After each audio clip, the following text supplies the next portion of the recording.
लेकिन पहले राउंड के चुनाव में नरेंद्र मोदी को आभास हो गया कि जो जनता मेरे इशारे पर नाचती थी, आज उनका टेम्परेचर डाउन हो गया। उनकी उलूल जुलूल बातें, जयपुर की सभा में उन्होंने जो बोला, देश का कोई प्रधानमंत्री ऐसे बोल सकता है? दूसरा राउंड हुआ। दूसरे राउंड के बाद तो जैसे किसी बच्चे को जब 103, 104 का बुखार हो जाता है तो उसके सर पे पट्टी रखी जाती है और वो बक बक बक बक बोलने लगता है, उसको खुद पता नहीं होता कि वो क्या बोल रहा है।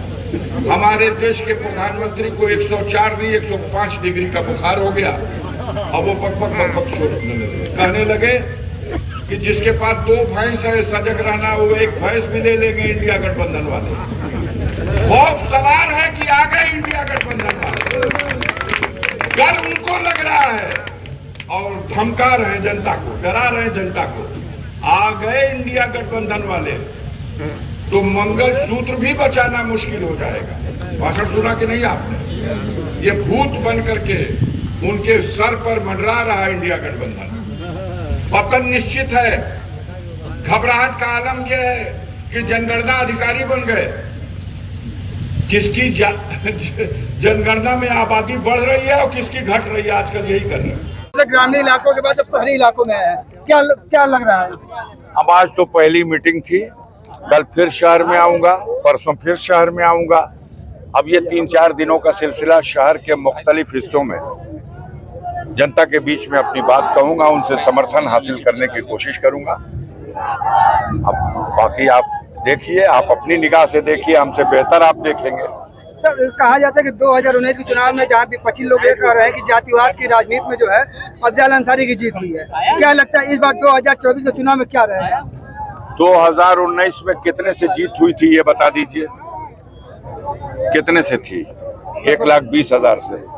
4 तारीख को मिलिएगा मंडी समिति जंगीपुर में, अगर उसका डबल हो जाएगा तो आपको जवाब मिल जाएगा। संजय जी, इन दिनों जो नुसरत अंसारी की जो छड़ी चुनाव चिन्ह है उसको लेकर भाजपा बहुत बेचैन है।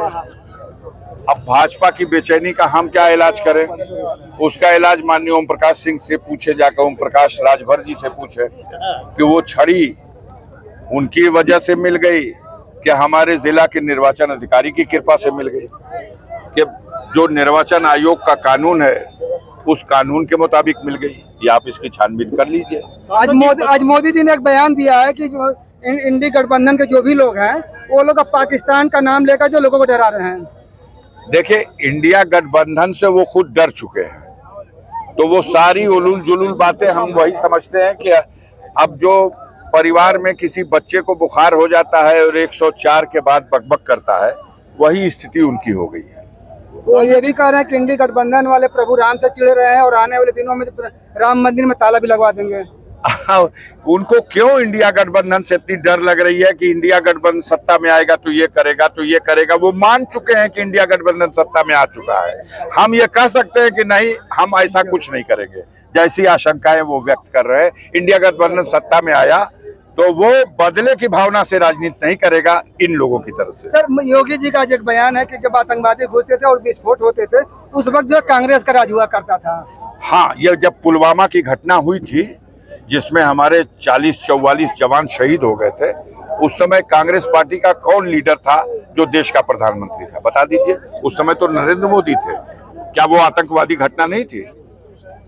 बोलिए सर। ऐसे में अब बात किया जाए पूर्वांचल में क्या स्थिति रहेगी इंडिया गठबंधन की? सफाया, इन दो भारतीय जनता पार्टी का सफाया। सारी सीटों पर मोदी अपनी सीट बचा ले, बस अपनी सीट बचा लें, यही बहुत है।